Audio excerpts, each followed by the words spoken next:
ज्याला नियमाचे स्वरूप माहीत नाही तो पापाचे स्वरूप जाणू शकत नाही, आणि ज्याला पापाचे स्वरूप माहीत नाही तो तारणाऱ्याचे स्वरूप जाणू शकत नाही.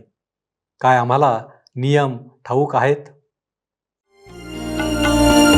उपासना उपासना उपासना उपासना प्रभुजी करो उपासना प्रभुजी करो उपासना उपासना उपासना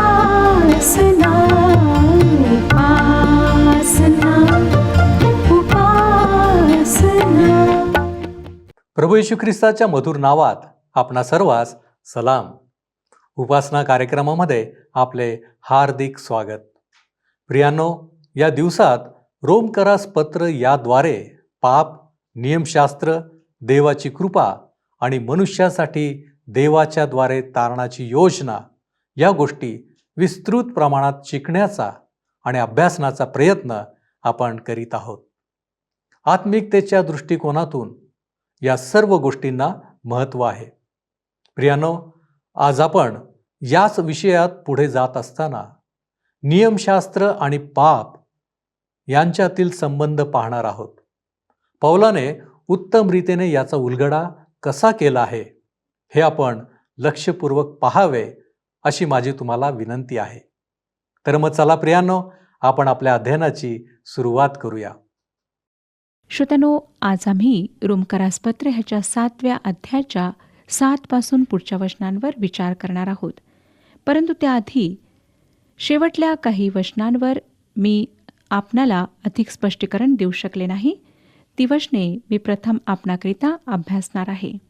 7व्या अध्यायाची 4, 5 आणि 6 वचने. पॉल ह्या पहिल्या काही वचनांमध्ये घटस्फोट आणि दुसरे लग्न ह्या संबंधाने सांगत नाही, तर नंतर दुसरीकडे तो त्या संदर्भात सांगतो.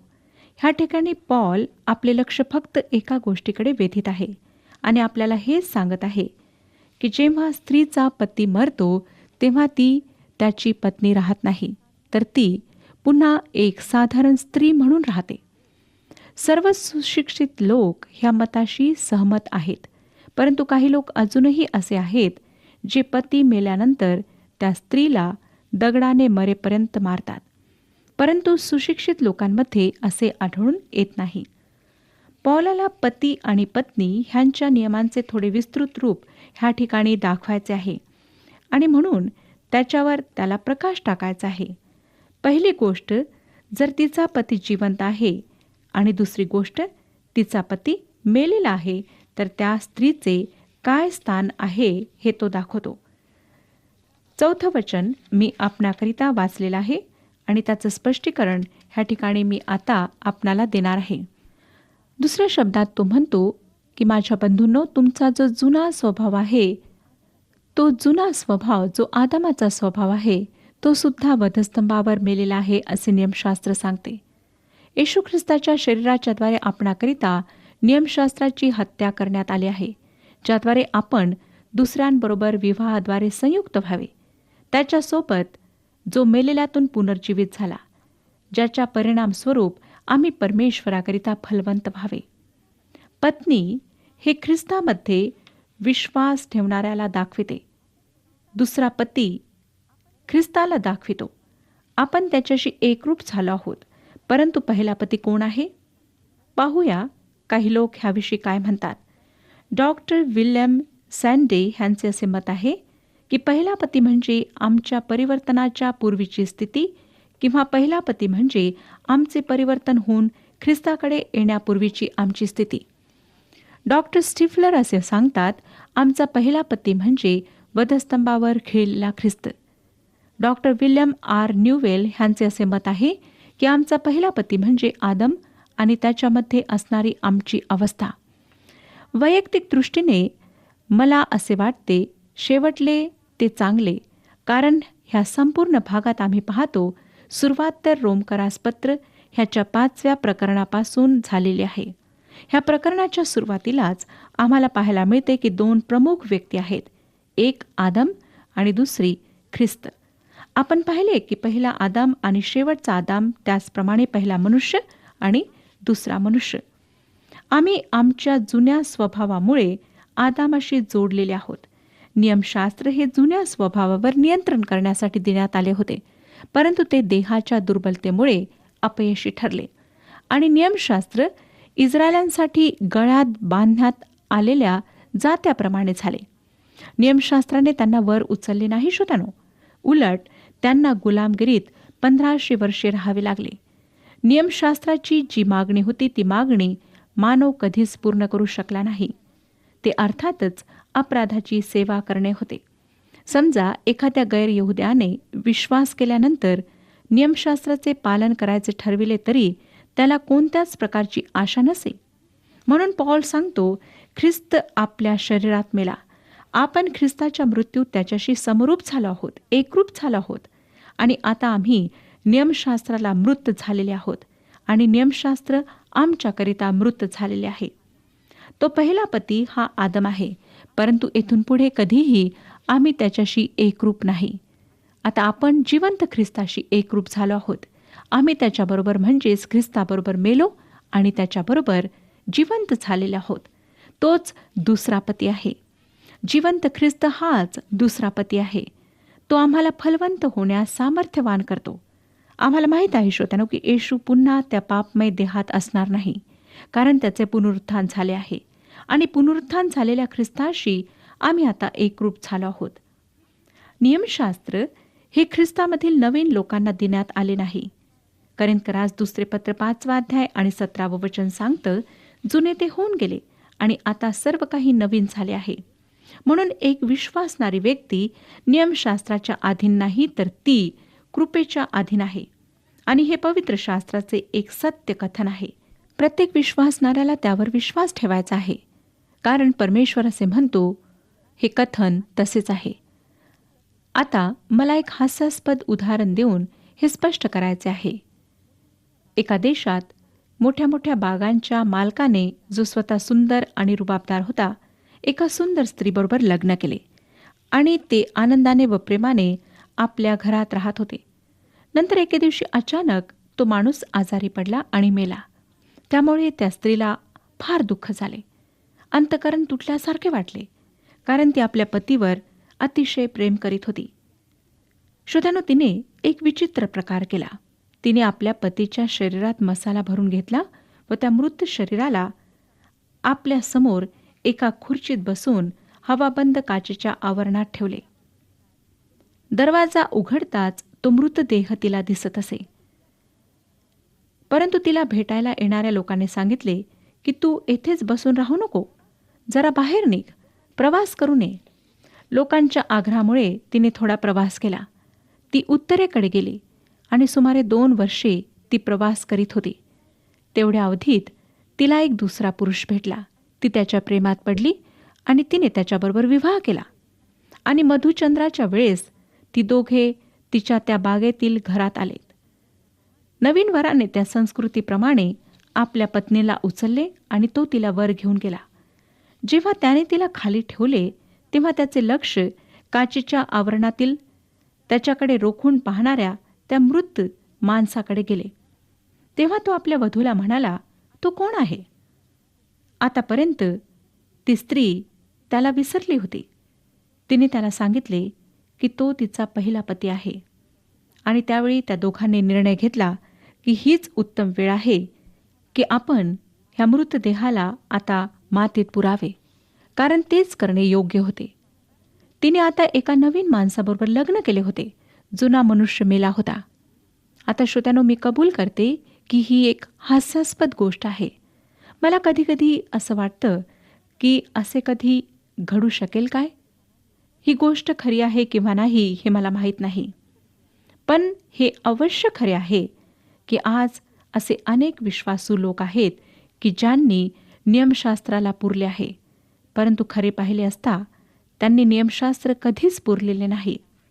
त्यांनी नियमशास्त्राला काचेच्या आवरणात बंद करून ठेवले आहे आणि त्यांच्यामध्ये असणाऱ्या जुन्या आदामाच्या स्वभावाप्रमाणे नियमशास्त्राचे पालन करून जगण्याचा ते प्रयत्न करीत आहेत.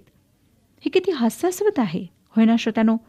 विश्वासणारे आज जिवंत ख्रिस्ताबरोबर एकरूप झाले आहेत, जुळलेले आहेत आणि ख्रिस्ती जीवन हे ख्रिस्ताला आनंदित करण्यासाठी आहे. ते किती महत्त्वाचे आहे हे मी जोर देऊन सांगण्याची आवश्यकता नाही. 5वं वचन मी आपणाकरिता वाचलं होतं आणि त्याचं स्पष्टीकरण आता मी आपणाला देत आहे. श्रोत्यानो, काय आपण आपल्या शक्तीने नियमशास्त्राचे पालन करू शकता? नियमशास्त्र हे देहावर नियंत्रण ठेवण्याकरिता घातलेला एक अंगरखा आहे. देहाने नियमशास्त्राविरुद्ध विद्रोह केला कारण ते त्याच्या कंटाळवाण्या दबावाखाली त्रासून गेले होते. देहाला पाप वासनेविरुद्ध लढण्यासाठी सामर्थ्य नव्हते आणि नियमशास्त्राचे हुकूम पाळण्याची इच्छा नव्हती. नियमशास्त्राच्या निर्बंधांना देहाने तोडले आणि स्वतःवर शिक्षा ओढून घेतली. त्याची कायमची भरपाई त्याला द्यावी लागली आणि ती भरपाई म्हणजेच मरण होय. 6वं वचन मी वाचलं होतं, त्याचं स्पष्टीकरण अशा प्रकारे आहे. आता आपली नियमशास्त्रातून सुटका झालेली आहे, ह्याचाच अर्थ नियमशास्त्राच्या बंधनातून आपण मुक्त झालो आहोत किंवा ती बंधने रद्द करण्यात आली आहेत. ह्या भागातील विरोधाभासाकडे लक्ष द्या, कारण 4थ्या वचनात मृत झाला असा शब्द आलेला आहे, परंतु 6व्या वचनात मुक्त झाला आहात तरीही सेवा करता असा शब्द वाक्य आलेला आहे. आज आपल्याला सुद्धा त्याची सेवा करायची आहे, कोणत्याही आधारावर अथवा उद्देशाने नाही. मला सेवा करायचीच आहे, परंतु आता मला ती करण्यात आनंद वाटतो कारण मला ख्रिस्ताला खुश करायचे आहे. विश्वासू मुक्त झालेले आहेत, परंतु आता तो प्रेमाने स्वतःला तारणाऱ्याला समर्पित करतो, जे तो नियमांच्या अधीन राहून कदापि करू शकला नाही. श्रोत्यानो, आम्ही ख्रिस्तावर प्रेम करतो म्हणून आम्ही त्याची सेवा करतो. आपल्या प्रभूने शिमोन पेत्राला एक सरळ प्रश्न विचारला होता, योहानकृत शुभवर्तमान 21वा अध्याय आणि 17व्या वचनात, की तू मजवर प्रेम करतोस काय? आणि आज तोच प्रश्न तो तुम्हाला आणि मला विचारित आहे. जे हरवलेले जग आहे त्या जगाला देवाचा एकच प्रश्न आहे, तुम्ही माझ्या पुत्राचे, जो तुमच्याकरिता त्या वधस्तंभावर मेला, त्याचे काय करीत आहात? श्रोत्यानो, तो तुमच्याकरिता माझ्याकरिता मेला, तसे असले तरी विश्वासू लोकांना त्याचा हाच प्रश्न आहे, तुम्ही माझ्यावर प्रेम करता काय? आमच्याद्वारे ख्रिस्त जगत आहे हे दाखविणे ख्रिस्ती जीवन आहे, परंतु हे आम्ही स्वतःच्या बळावर करू शकत नाही. नियमशास्त्राच्या आधारे सुद्धा करू शकत नाही. नियमशास्त्रात काहीच चूक नाही श्रोत्यानो. आपण ते समजले पाहिजे ते हे, की समस्या ही आमच्या सोबत आहे.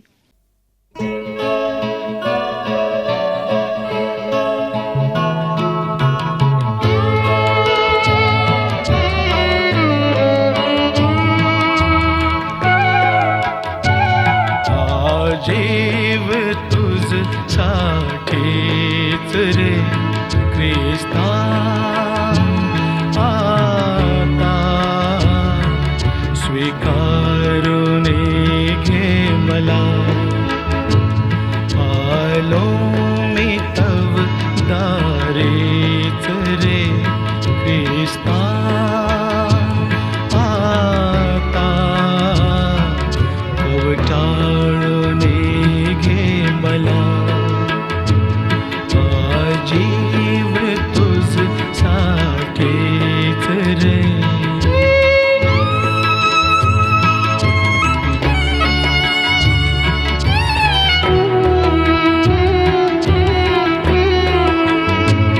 जगी नाही कोणी भेटला, जीवलग सखा तुझ सारखा.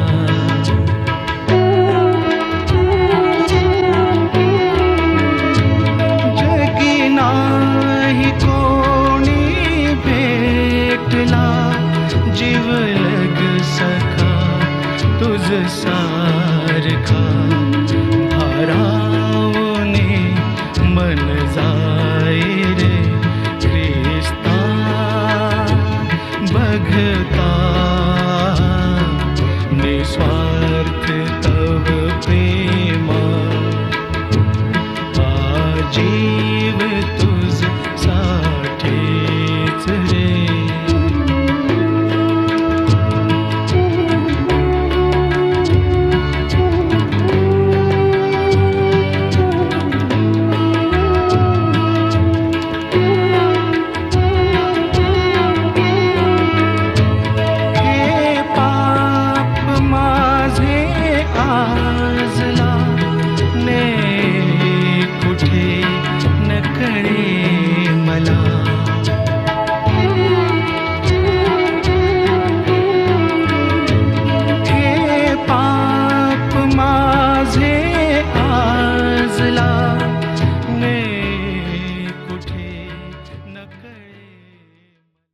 7 आणि 8 वचने मी आपणाकरिता वाचत आहे.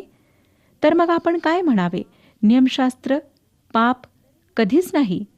तरीही पापाची ओळख मला नियमशास्त्रा वाचून कशानेच झाली नसती.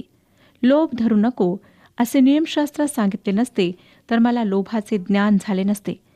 पापाने संधी साधून ह्या आज्ञेच्या योगे माझ्यामध्ये सर्व प्रकारचा लोभ निर्माण केला होता, कारण नियमशास्त्रा वाचून पाप निर्जीव आहे. श्रोत्यानो, मला ह्या वचनाचा अर्थ थोडा अधिक स्पष्टपणे सांगण्याचा प्रयत्न करू द्या.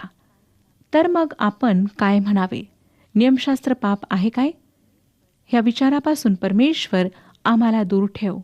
उलट पक्षी नियमशास्त्र वाचून कशानेही पापाची जाणीव झाली नसती, कारण मला कुठल्याच वाईट विचारांची जाणीव नव्हती. परंतु पाप आज्ञेद्वारे सुरू होऊन माझ्यात सर्व वाईट विचारांची त्याने निर्मिती केली. नियमशास्त्र वाचून पाप हे निर्जीव आहे, मृत आहे. पौलाने 6व्या अध्यायातच ह्या विषयाविषयी वाद सुरू केला होता. तो म्हणाला, मग आपण काय म्हणावे? आपण पापच करीत राहावे काय? आता पुन्हाही तो हेच सांगत आहे. आपण काय म्हणावे? नियमशास्त्र पाप आहे काय? या अध्यायाच्या पहिल्या भागामध्ये आपल्याला पौल असे सांगत आहे असे वाटते की नियमशास्त्र आणि पाप हे समान आहेत. पापातून सुटका ह्याचा अर्थ नियमशास्त्रातून सुटका. तर मग ते समान नाहीत काय? पौल ह्याचे स्पष्टीकरण देतो. तो म्हणतो, विचारांना नष्ट करा. आता पौल हे दाखवून देत आहे की नियमशास्त्र हे चांगले आहे आणि त्याच्याद्वारे देवाची इच्छा प्रगट होते. समस्या नियमशास्त्राची नाही, समस्या आमची आहे. दोष आमच्या देहाचा आहे. ह्या अध्यायाच्या उरलेल्या भागात पौल वैयक्तिक रीतीने अधिक जवळ आला आहे असे वाटते, कारण ह्यामध्ये त्याने मी ह्या सर्वनामाचा उपयोग केला आहे. त्याचप्रमाणे माझे आणि मला असे शब्द वापरलेले आहेत. अशा प्रकारचे शब्द 47 वेळा ह्या भागामध्ये आलेले आहेत. आणि ह्यावरून आपल्याला हेच दिसून येते श्रोत्यानो की पौल आतल्या आत स्वतःशीच लढत होता. त्याने देवाकरिता नवीन स्वभावाच्या शक्तीने जगण्याचा प्रयत्न केला. त्याला असे आढळून आले की ते अशक्य आहे. नियमशास्त्राने पौलाला जे अमाप पाप होते ते प्रगट केले. नियमशास्त्र हे पौलाच्या हृदयाचे क्षकिरणाच्या साह्याने काढलेले चित्र होते. नियमशास्त्र हे तुमच्या जीवनाच्या बाबतीत सुद्धा असेच करते, जर आपण त्याला जीवनात लागू कराल तर. देवाचे वचन ह्याला आरसा म्हटले आहे आणि हे आम्हाला दाखवून देते की आम्ही कोण आणि कसे आहोत. जर तुमच्या तोंडावर डाग असेल तर आरसा तो डाग तुम्हाला दाखवून देईल, परंतु तो डाग तो आरसा काढू शकणार नाही. तरीही तो डाग काढण्याची जागा देवाने नेमलेली आहे. नियमशास्त्र पापाची भयंकर पापी दशा प्रगट करते. श्रोत्यानो, नियमशास्त्रात काहीही दोष नाही, परंतु आदामाचा जुना स्वभाव दोषी आहे. नियमशास्त्रात त्याचे उल्लंघन न करण्याची जी ताकीद देण्यात आली त्यावरून देहाची दुर्बलता स्पष्ट होते. नियमशास्त्र हेच दाखवून देते की आम्ही पापी आहोत. 7वा अध्याय 9 वचन सांगतं, मी नियमशास्त्र विरहित होतो तेव्हा जगत होतो, पण आज्ञा आल्यावर पाप संजीवित झाले आणि मी मरण पावलो. नियमशास्त्र हे दोषी ठरविण्याची सेवा करते. नियमशास्त्र दुसरे काही करू शकत नाही. ते फक्त दाखवून देते की आम्ही दोषी आहोत. 10वं वचन, ह्याप्रमाणे ज्या आज्ञेचा परिणाम जीवन व्हायचा तिचाच परिणाम मरण आहे असे माझ्या अनुभवास आले. खरंच जो मनुष्य नियमशास्त्राच्या आधारे जगण्याचा प्रयत्न करतो त्याचे जीवन किती भयंकर शोकांतिकेने भरलेले असते हे आम्हाला दिसते. कारण नियमशास्त्र त्या माणसाला कधीच जीवनाकडे नेत नाही. हे सत्य आहे की देवाने सांगितले की तुम्ही असे कराल तर तुम्ही जगाल, परंतु त्याप्रमाणे करणेच सर्वात कठीण होते. दोष नियमशास्त्राचा नव्हता, परंतु ज्यांना असे वाटले की नियमशास्त्राद्वारे आम्हाला जीवन आणि शक्ती मिळेल अशा लोकांचा दोष होता. त्यामुळे काहीच झाले नाही. फक्त त्याद्वारे आमचा अशक्तपणा, आमची असमर्थता आणि मनुष्याचे पाप प्रगट झाले. जर असा नियम असता ज्याद्वारे जीवन मिळाले असते तर परमेश्वराने तो अवश्य दिला असता. गलतीकरासपत्र 3रा अध्याय आणि 21वं वचन सांगतं, मग नियमशास्त्र देवाच्या वचनाविरुद्ध आहे काय? कधीच नाही. कारण जीवन देण्यास समर्थ असे नियमशास्त्र देण्यात आले असते तर नीतिमत्व खरोखरच नियमशास्त्राने प्राप्त झाले असते. परंतु जीवन आणि ख्रिस्ती राहणी ह्या दोन्ही गोष्टी नियमशास्त्राद्वारे येत नाहीत. मला उदाहरण देऊन ह्याचे स्पष्टीकरण देऊ द्या. कार ही फारच उपयोगी वस्तू आहे, परंतु तीच कार जर एका अनाडी ड्रायव्हरच्या हातात दिली तर त्यापासून धोका निर्माण होतो. खरे पाहिले असता ते मृत्यूच्या सापळ्यात नेणारे यंत्र ठरते. दोष कारचा नाही, दोष गाडीच्या चालकाचा असतो. दोष मनुष्याचा आहे, मनुष्य दोषी आहे. 11वं वचन पहा पुढे काय सांगतं. कारण पापाने आज्ञेच्या योगे संधी साधून मला फसविले व तिच्या योगे मला ठार केले. पापाने ठोस रूप धारण केले, जे मोहात पाडणारे आहे. एदेन बागेच्या बाहेर पाप प्रत्येकाला स्वतःच्या आणि परमेश्वराच्या संबंधाने मोहात पाडते. सैतान मनुष्याला एदेन बागेमध्ये भेटला होता आणि त्याने मनुष्याला सांगितले, देवावर कधी श्रद्धा ठेवू नको, कारण देवापासून दूर जाऊनच तू देवासमान बनू शकशील. पाप हे एक अशा प्रकारचे आहे जे मानवाला अशा मार्गावर नेते जेथे तो हे समजू लागतो की नियमशास्त्राच्या आधारे तो सर्व करू शकतो, त्याला देवाची गरज नाही. आणि ह्या आणि अशाच प्रकारच्या इतर खोट्या गोष्टी सैतानाने मनुष्याला सांगितल्या आणि त्या सर्व गोष्टी मनुष्याला मृत्यूकडे घेऊन जाणाऱ्या ठरल्यात. पाप शेवटी तुम्हाला ठार मारेल, कारण नियमशास्त्रामुळे पापाची जाणीव होते आणि त्यातून मनुष्याची सुटका होऊ शकत नाही. आपण पुन्हा पाहतो की दोष नियमशास्त्राचा नाही, दोष मनुष्याचा आहे. 12वं वचन, तरी पण नियमशास्त्र पवित्र आहे आणि आज्ञा पवित्र, यथान्याय व उत्तम आहे. श्रोत्यानो, समस्या ही मनुष्याची समस्या आहे. मनुष्य हा जीवनाच्या गणितात पूर्णपणे चुकलेला आहे. तो अस्थायी आहे, ज्यावर कधीच भरोसा ठेवला जाऊ शकत नाही. 13वं वचन, तर मग जे उत्तम आहे ते मला मरण असे झाले काय? कधीच नाही. पाप ते पापच दिसावे म्हणून जे उत्तम त्याच्या योगे ते माझ्या ठाई मरण घडविणारे असे झाले. आज्ञेच्या योगे पाप पराकाष्ठेचे पापिष्ट व्हावे म्हणून असे झाले. काय हा विचित्र विरोधाभास आहे! काय हा चांगल्या गोष्टीचा दुरुपयोग आहे! आज्ञा जीवन देण्यास पूर्णपणे असमर्थ होती. मनुष्याला कोणत्या तरी बाह्य मदतीची आवश्यकता होती, कारण आज्ञा आम्हाला पापाचे विचित्र रूप दाखवते. 14वं वचन पहा, कारण आपल्याला ठाऊक आहे की नियमशास्त्र आध्यात्मिक स्वरूपाचे आहे, मी तर दैहिक पापाला विकलेला असा आहे. श्रोत्यानो, ही पौलाची साक्ष आहे. आम्हाला माहीत आहे विश्वासू लोकांमध्ये हा सर्वसाधारण करार होता. नियमशास्त्र आध्यात्मिक आहे, कारण ते पवित्र आत्म्याच्याद्वारे देण्यात आले आणि ते देवाच्या वचनाचा एक भाग आहे. पॉल म्हणतो की मी दैहिक आहे, ह्याचा अर्थ की मी देहात आहे, ज्याला ग्रीकमध्ये सार्केनॉस असे म्हणतात. ह्याचा अर्थ फक्त शरीरातील हाडावरील मांस असा नाही. आमचे शरीर हे तटस्थ आहे, जे चांगल्या किंवा वाईट अशा दोन्ही कामाकरिता उपयोगात आणल्या जाते आणि एखाद्या इंजिनप्रमाणे त्याचा उपयोग केला जातो. दैहिक स्वभाव आम्हाला जुन्या मानवाचे मन, त्याचा आत्मा आणि स्वभाव दर्शविते, जे पूर्ण शरीरात समावते आणि त्याचा उपयोग करून देहाला पापात ढकलते, कारण देह त्याचाच उपयोग करून घेतो. ह्याचा अर्थ असा की देहाचा पापामध्ये प्रत्यक्ष सहभाग असतो. श्रोत्यानो, लहान बालकाच्या तोंडाकडे पहा आणि नंतर 50 वर्षाच्या माणसाच्या चेहऱ्याकडे पहा. पाप त्याच्या शरीरावर पुसून न टाकता येणाऱ्या रेखा दाखवते. देह स्वतः अचल आहे आणि देवाकडे जाण्यास लागणारी योग्यता आणि देवाकडे जाण्याचे सामर्थ्य त्याच्यामध्ये नाही.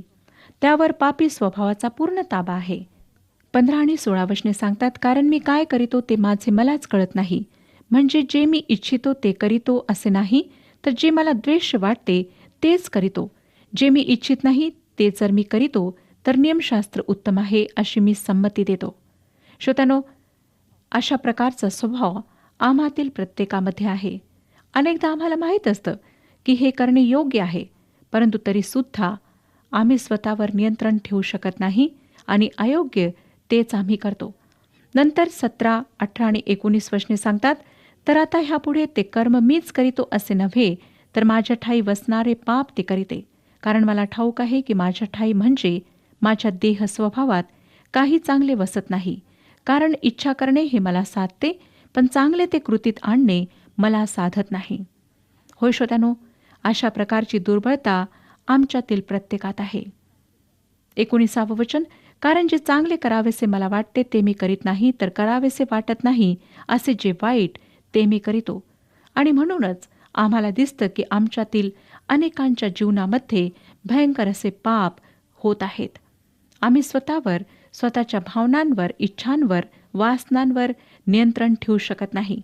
20वं वचन, जे करावेसे वाटत नाही ते जर मी करीतो तर ते कर्म मीच करीतो असे नव्हे, तर माझ्या ठाई वसणारे पाप ते करीते.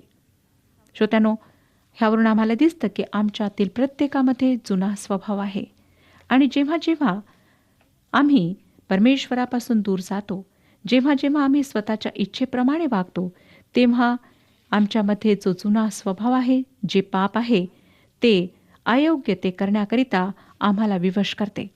तर श्रोत्यानो, आज आम्ही स्वतःचे परीक्षण करूया आणि पुन्हा एक वार स्वतःचे समर्पण ख्रिस्ताच्या हातात करूया. परमेश्वर आपणा सर्वांस आशीर्वाद देव. हा कार्यक्रम आपणास आवडला काय? आता आम्हाला एक मिस कॉल करा आणि आपण पुढील विजेता होऊ शकता.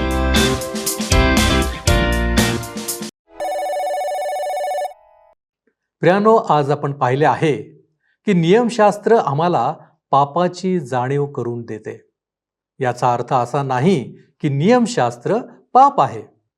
वास्तविकरित्या आमचा स्वभाव पापमय कृत्यांना जबाबदार आहे.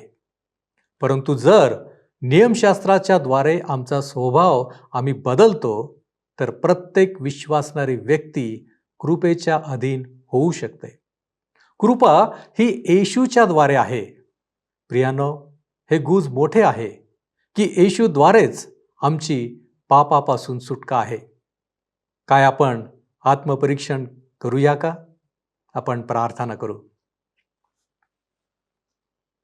सर्वसमर्थ, आमच्यावरती दया आणि कृपा करणाऱ्या आणि आमच्या निर्माणकर्त्या, तुझ्या नावाला आम्ही धन्यवाद देतो प्रभूजी. पुन्हा एक वार तुझ्या चरणापाशी तू आम्हाला घेतलेला आहेस. प्रभूजी, आम्ही तुला विनंती करतो बापा, जसं तू आजच्या अध्ययनाच्या द्वारे आम्हाला शिकवलेलं आहेस, मार्गदर्शन केलेलं आहेस. होय प्रभूजी, आमची विनंती आहे की आमच्या स्वभावाची जडणघडण तू करावीस.